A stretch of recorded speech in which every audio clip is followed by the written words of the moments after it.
The chest pain started during dinner at my parents' house. Not the sharp, dramatic pain from movies, but a spreading pressure that made breathing feel like work. I set down my fork and pressed my hand against my sternum. "You okay?" my brother Mark asked. "I don't know. Something feels wrong." Mom didn't look up from her plate. "Here we go again." I'd been having episodes for months, palpitations that felt like my heart was trying to escape my chest, dizziness that came in waves. Each time I mentioned it to my parents, I got the same response: anxiety, stress, attention seeking. At 28, I should have been past needing their validation, but their dismissiveness had made me doubt my own body. "It's different this time," I said. The pressure was building, radiating down my left arm. "I think I need help." Dad sighed heavily. "You always think you need help. Remember last year when you were convinced you had appendicitis? It was gas." "This isn't gas. It's anxiety, Jessica," Mom said. "You've always been dramatic about health issues. Ever since you were a child, every little ache became a production." The room tilted. I tried to stand, but my legs wouldn't cooperate. I heard Mark's voice, distant and alarmed, then the floor came up to meet me. "I don't remember losing consciousness. I don't remember Mark calling 911 or the 8 minutes it took for the ambulance to arrive. My next clear memory is lying on the hardwood floor, staring at the ceiling, unable to move, unable to speak, my chest feeling like someone had parked a car on it. I heard the doorbell, heard voices, heard my mother's voice, bright and apologetic, speaking to someone at the front door. "I'm so sorry you came out for this. My daughter has a history of these episodes. She gets anxious and convinces herself something's wrong. We've been through this before." "Ma'am, we received a call about someone losing consciousness," the paramedic said, professional and concerned. Yes, my son panicked. "But she's fine. She does this for attention. Always has. She's very dramatic." I tried to call out, tried to move, but my body wouldn't respond. I could hear everything but couldn't make myself heard. "We'd still like to check her vitals," the paramedic said. "That's really not necessary. She's probably already feeling better and embarrassed about the fuss. Trust me, I know my daughter. She just wants attention." There was a pause. I heard footsteps retreating, heard the door start to close. Then Mark's voice, loud and sharp: "She's not moving. She's on the floor and she's not moving." The door opened again. Footsteps rushed into the room. I saw faces above me, felt hands on my wrist, my neck. Heard urgent voices and medical terminology I didn't understand. "No pulse. Starting compressions." The words cut through everything else. No pulse. I was dead. Clinically dead. On my parents' dining room floor while my mother told paramedics I was being dramatic. They used the defibrillator twice.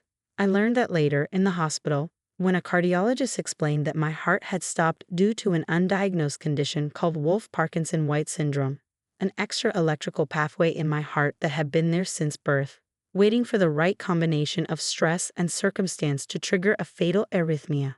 "You're lucky your brother insisted the paramedics come in," Dr. Harrison said. "Another minute and we'd be having a very different conversation."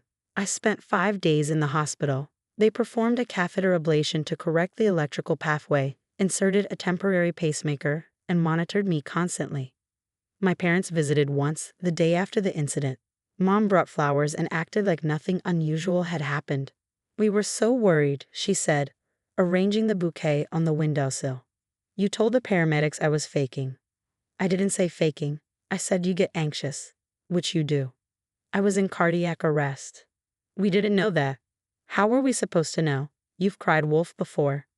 Dad stood by the door, hands in his pockets, saying nothing, the same position he'd held my entire life. Silent observer to Mom's dismissals, tacit supporter through his refusal to contradict her.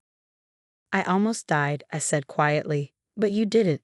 You're fine now. Let's not dwell on it." They left after 20 minutes and didn't come back for the rest of my hospital stay. My grandmother came every day.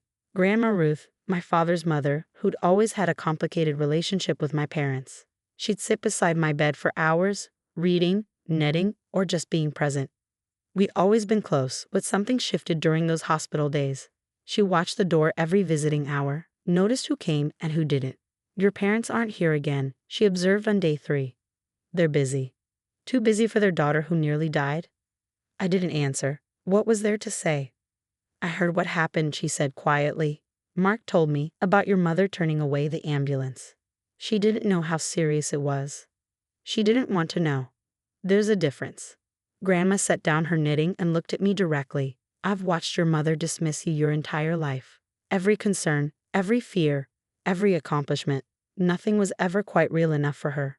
I always thought it would change, that she'd see you clearly eventually. But she won't, will she? Probably not. Then other things will have to change instead. I didn't know what she meant. I didn't think about it much during the recovery that followed. I was too focused on relearning my limits, managing new medications, and adjusting to life with a heart condition that would require monitoring forever. I moved into my own apartment 3 months later. Small, affordable, mine. My parents came to see it once, made comments about the neighborhood and the size, and left after an hour. Grandma Ruth visited monthly, brought groceries, helped me organize, stayed for dinner. We never talked about the cardiac arrest incident directly, but it hung between us, a shared understanding of who had shown up and who hadn't. She died 14 months after my hospitalization peacefully in her sleep, at 82. The funeral was well attended, the service lovely, the reception full of people sharing stories about her generosity and wit. The will reading was scheduled for the following week.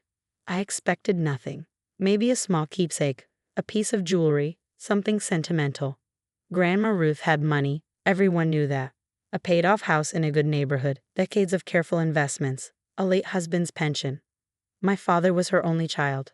The money would go to him, then eventually trickle down to me and Mark. The attorney's office was downtown, on the 14th floor, with a wall of windows overlooking the city. My parents sat on one side of the conference table, Mark and I on the other. The attorney, Mr. Phillips, was probably 60, gray-haired and serious. "Thank you all for coming," he began. "Ruth's estate is straightforward, and she left very clear instructions. She also left a letter explaining her decisions, which I'll read first." He opened a sealed envelope and unfolded a single sheet of paper in my grandmother's handwriting. "To my family," he read, "I've thought carefully about how to distribute my assets. For most of my life, I planned to leave everything to my son David, trusting he'd use it wisely and provide for his children. But in the last years of my life, I witnessed something that changed my mind. I watched David and his wife dismiss their daughter's serious medical concerns. I watched them turn away an ambulance while Jessica was dying. I watched them laugh it off afterward, minimize it, refuse to acknowledge their mistake. And I realized that people who cannot see their own child clearly, who cannot admit when they're wrong, who value their pride over their daughter's life, cannot be trusted with my legacy. Therefore, I leave the bulk of my estate to Jessica, who survived not because of her parents but despite them." The silence in the room was absolute. Mr. Phillips continued reading the will's specifics. The house, valued at $900,000. Investment accounts totaling $1.6 million. Savings bonds, retirement accounts, personal property, all to me. My father received $25,000 and Grandma's wedding china. The letter specified that this token amount was intentional, a statement rather than an oversight. Mom's face went through several colors: red, white, purple. Dad just stared at the table. "This isn't legal," Mom finally said. She wasn't in her right mind. "Mrs. Morrison, I assure you the will is completely legal. Ruth was evaluated by 2 physicians prior to making these changes. She was of sound mind and clear intent. There's also a no contest clause. If you challenge the will, you forfeit even the $25,000. "When did she change it?" Dad asked, his voice hollow. 16 months ago, shortly after Jessica's hospitalization. We filed out of the office in silence. My parents didn't speak to me, didn't look at me. They got in their car and drove away. Mark hugged me in the parking garage. "Grandma made the right call," he said. "I'm glad she did it." The inheritance changed my life in practical ways. I paid off student loans, bought a reliable car, and moved to a better apartment. I set up investment accounts, met with financial advisors, and learned to manage money I'd never expected to have. But the real change was internal: security, independence, the knowledge that someone had seen me clearly and chosen to believe me, to protect me, to acknowledge what my parents never would. My parents didn't contact me for 6 months. Then Dad called. "We need to talk about finances," he said without preamble. "Okay. Your mother and I are having some difficulties. The mortgage is behind. We've got credit card debt we didn't realize had gotten so high. We were counting on your grandmother's money to handle retirement planning." "I see. We need help, just temporarily. Maybe $5,000 to catch up on bills?" "No." Silence. Then, "No. I'm not giving you money. Jessica, we're your parents. That money should have been ours. Your grandmother was my mother. And you were fine with her dying daughter. She noticed. She made her choice. That's not fair. We didn't know you were really sick. You stopped an ambulance. You laughed about it afterward. Mom told her friends at the funeral reception that I'd been overdramatic about a little heart flutter. More silence. We made a mistake, Dad said finally, but we're family. You can't just abandon us. I didn't abandon anyone. I almost died on your dining room floor, and you told paramedics I was attention-seeking. Grandma saw that. She decided who deserved her legacy. So you're going to let us lose our house? You're going to let you lose your house. Your financial planning isn't my responsibility. He hung up.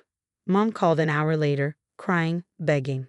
Then Dad again, angry. Then both of them together, alternating between guilt trips and demands. The calls kept coming. Every few weeks, a new crisis. The mortgage was foreclosing. The car needed repairs they couldn't afford. Medical bills were piling up. They needed $3,000 a month just for basics, just until they got back on their feet. Each time, I said no. You have millions, Mom said during one call. You don't even need it all. We're asking for crumbs. Crumbs, I repeated, like the attention I was supposedly seeking when my heart stopped. Why can't you let that go? It was an honest mistake. Because you've never admitted it was a mistake. You've never apologized. You've never acknowledged that your dismissiveness almost killed me. You want my help now, but you couldn't be bothered to help me when I was dying. So this is punishment? No. This is a boundary. Grandma left me this money because she knew I needed protection from you. She was right. The calls became less frequent. I heard through Mark that they downsized, sold the house, moved to a smaller place. That they were managing but bitter. That they told people their daughter had stolen their inheritance. I didn't correct the narrative. Didn't defend myself to distant relatives or family friends. The people who mattered knew the truth. I kept Grandma's letter framed on my wall. I read it sometimes when the guilt crept in, when I wondered if I was being too harsh, too unforgiving. People who cannot see their own child clearly cannot be trusted with my legacy. She'd seen everything clearly. The pattern of dismissal that had defined my childhood. The cardiac arrest that had crystallized it. The fundamental inability of my parents to put me before their own pride. And she'd acted. Quietly, legally, definitively. My heart condition is managed now. Regular checkups, careful monitoring, medication that keeps the electrical pathways behaving. I live a normal life. Work full-time at a job I enjoy. Have friends, hobbies, plans for the future. I live this life in Grandma's house, the one she left me. I painted the walls, updated the kitchen, made it mine while keeping pieces of her everywhere. Her garden still blooms each spring. Her books still line the shelves. My parents have never seen it. They call sometimes still, less often now, still asking for help, monthly allowances, just a little support to make things easier. I think about the ambulance sometimes, about my mother's voice at the door, bright and dismissive, sending away the people who could save me. About my father's silence, his constant, enabling silence. About dying on their floor while they prioritized their perception of me over the reality of my body shutting down. Some things can't be forgiven, not because I'm holding a grudge, but because they require acknowledgement that never comes. An apology that never arrives. An understanding that remains forever out of reach. Grandma Ruth understood that. She didn't leave me the money out of anger. She left it out of protection, out of recognition that some people will never see you clearly, and the best gift you can give someone is the means to build a life beyond their blindness. So I built it. This life, this home, this security. And when my parents call asking for allowances, asking for help, asking for the money they believe they deserve, I think about Grandma's letter. And I say no. Not out of spite. Not out of revenge. But out of the simple truth that the woman who stopped an ambulance while I was dying doesn't get to profit from the grandmother who noticed.